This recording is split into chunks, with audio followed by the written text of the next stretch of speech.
Hi friends, நான் தான் உங்கள் டிவே டெக்ஸ்டைல்லேருந்து பேசுகிறேன். பாருங்க, ஆரியா ஒர்க் ப்ளவுஸ் வந்திருக்கு. டெல்லியிலேருந்து ஜெயின் கலெக்ஷன்லேருந்து வந்திருக்கு. பாருங்கள், நிறைய கலர்ஸ் இருக்குது. பாருங்கள், கப் டைப்போடு தான் வரும் ப்ளவுஸில். ஆன்லைனில் மீஷோவில் இருக்க பீஸே தான்.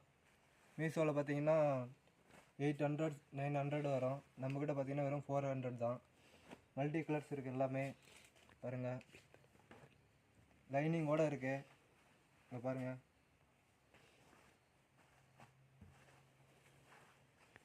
உள்ளே பாருங்கள், லைனிங்கோடு இருக்குது. கொக்கியோடையும் இருக்குது, கொக்கி இல்லாமல் அட்டாச்சுடும் இருக்குது. இங்கே பாருங்கள், வாங்க 200 பீஸ் இருக்குது. வாங்க எடுத்துக்கலாம்.